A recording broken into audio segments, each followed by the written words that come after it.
اعوذ باللہ من الشیطان الرجیم بسم اللہ الرحمن الرحیم السلام علیکم ورحمۃ اللہ وبرکاتہ۔ عزیز طلباء ساتھیوں، یہ کلاس ہے مطالعہ قرآن نحو اور آج کا ٹاپک ہے سورہ طٰہٰ۔ جیسا کہ آپ کو پہلے سے معلوم ہے کہ کسی بھی سورت کو شروع کرنے سے پہلے سورہ فاتحہ سے لے کر سورۃ الناس تک جتنے بھی صورتیں ہیں، کسی بھی صورت کو آپ اٹھا لیں تو ان کا حاصلات تعلم کا جاننا بہت ہی لازمی اور ضروری ہے۔ اس وجہ سے جس طرح کے کلاس نحو و دہم کا پرچہ مطالعہ قرآن کا بنتا ہے تو وہ حاصلات تعلم کے اعتبار سے بنتا ہے، جس کو ہم اس کو موسوم کرتے ہیں ایسے لوگ کے ساتھ۔ تو آیا ہم آتے ہیں ہم ایسلو کی طرف۔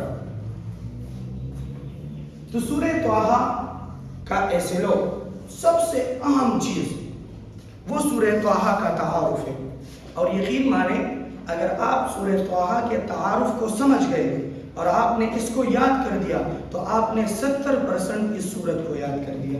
تو سب سے پہلی چیز حاصلات تعلق میں وہ ہے تعارف سورت۔ اب تعارف میں کتنی چیزیں آتی ہیں تو ابھی میں آپ کے سامنے وہ ظاہر کروں گا۔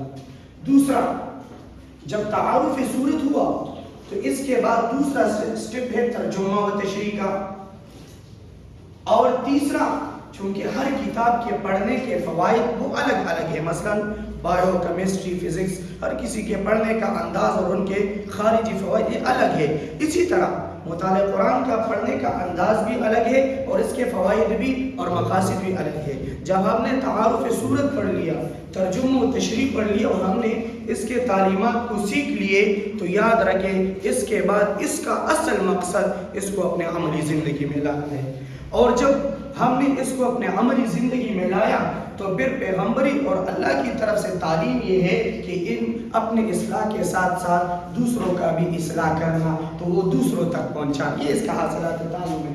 چلو آتے ہیں تعارف سورت کی طرف، سورہ طٰہٰ کے تعارف سورت کی طرف۔ تعارف سورت میں کتنی چیزوں کا جاننا ضروری ہے؟ پہلا تو یہ ہے کہ تعارف سورت میں یہ سورت، اس سورت کا نام، سورت کا نام تو طٰہٰ ہے۔ اس کے بعد سورہ طٰہٰ مکی صورت ہے یا مدنی؟ اس کے بعد سورہ طٰہٰ میں کل کتنے آیات اور رکوعات ہیں؟ اور اس کے بعد سورہ طٰہٰ کی وجہ تسمیہ، یعنی اس کو یہ نام کیوں دیا گیا ہے؟ کسی بھی سورت کو آپ اٹھا لیں تو اس کے نام رکھنے کی وجہ وہ موجود ہے اور بیان کی گئی ہے، تو لہٰذا ہم وجہ تسمیہ میں یہ بیان کریں گے کہ اس کے لیے لفظ طٰہٰ کا انتخاب کیوں کیا اور اس کا نام سورہ طٰہٰ کیوں رکھا۔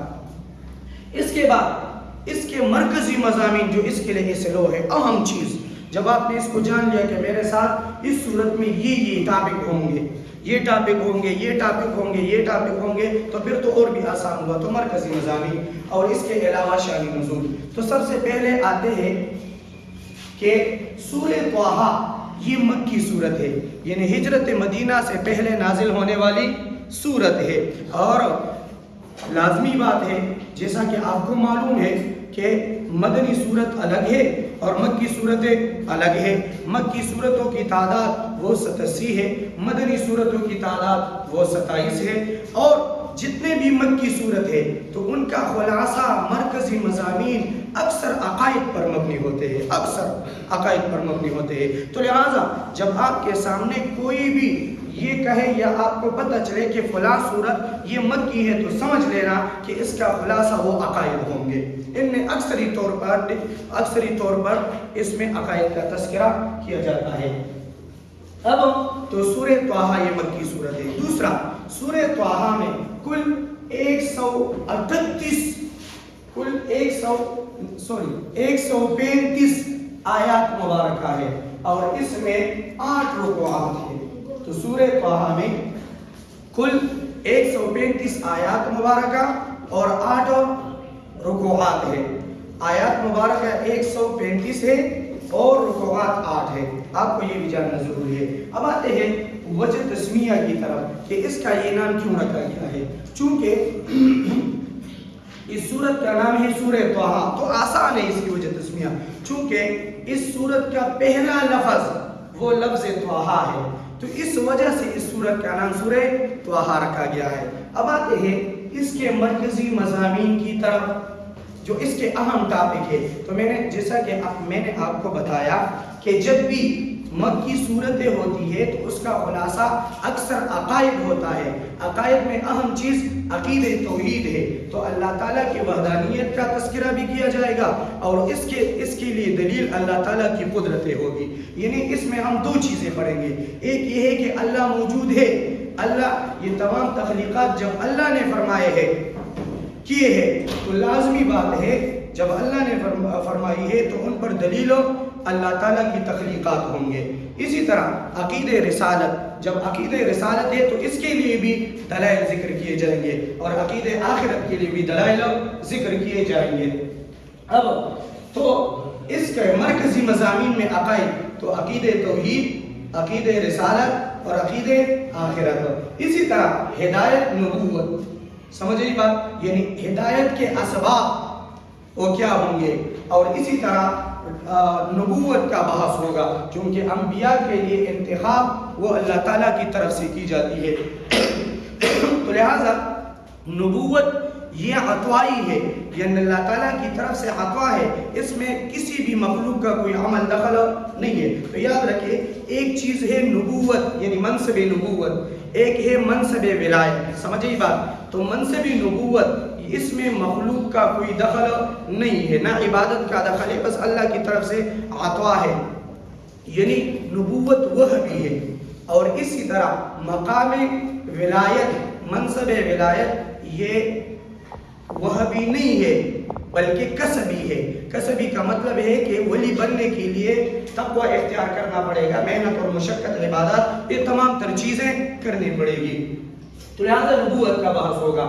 دوسرا حضرت موسیٰ علیہ السلام کا واقعہ تفصیلاً ذکر کیا جائے گا۔ تو ان میں کون کون سی چیزیں، پہلا تو یہ ہے کہ حضرت موسیٰ علیہ السلام اللہ کا پیغمبر تھا۔ دوسرا فرعون کے پاس دعوت لے کر جانا، سمجھے یہ بات۔ تیسرا معجزات، عصا، ید بیضاء، یہ تمام تر معجزات اس کے تھے۔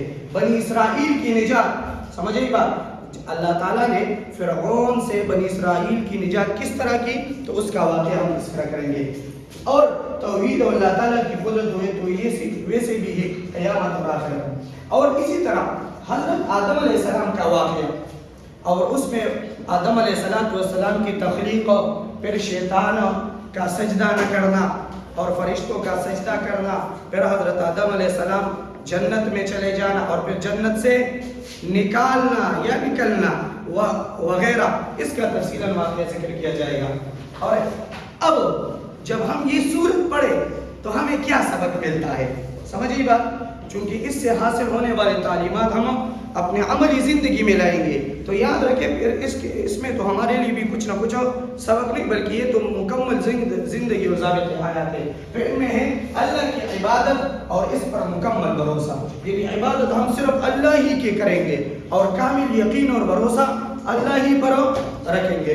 اسی طرح دوسرا نبی کی اطاعت کسی بھی قوم کے لیے جس طرح اللہ تعالیٰ کی اطاعت لازم تھی، اسی طرح پیغمبر وقت کی بھی اطاعت لازم ہے۔ اسی طرح دنیاوی مشکلات پر صبر کرنا اور آخرت کی تیاری کرنا۔ آج کا یہ ٹاپک تھا۔ اب اس سے میں ایسے لو سوالات آپ کے لیے بناتا ہوں اور آپ نے خود حل کرنے ہیں۔ مثلا پہلا سوال یہ اسی طرح پارٹ فرسٹ میں بھی آ سکتا ہے اور پارٹ سیکنڈ میں بھی آ سکتا ہے۔ مثلا سورہ طٰہٰ کا تعارف بیان کرے۔ اب سورہ طٰہٰ میں کل کتنی آیات اور رکوعات ہے؟ سوال نمبر 2۔ سوال نمبر 3، سورہ طٰہٰ کی وجہ تسمیہ بیان کریں۔ اور سوال اس کے علاوہ سوال جب اس میں بنتا ہے تو سورہ طٰہٰ کا مرکزی مضامین بیان کریں۔ اور اسی طرح سورہ طٰہٰ کی شان نزول اور سورہ طٰہٰ میں ہمارے لیے کیا سبق ہے، یہ آپ کے لیے سلو ہے، اس کو حل کریں۔ اور انشاءاللہ آن لائن کلاس میں پھر اگر کسی کو کوئی مسئلہ ہو، ویسے میں آپ سے سوالات بھی کروں گا، تو لازمی طور پر آپ نے اپنی حاضری یقینی کرنی ہے آن لائن کلاس کے لیے۔ والسلام۔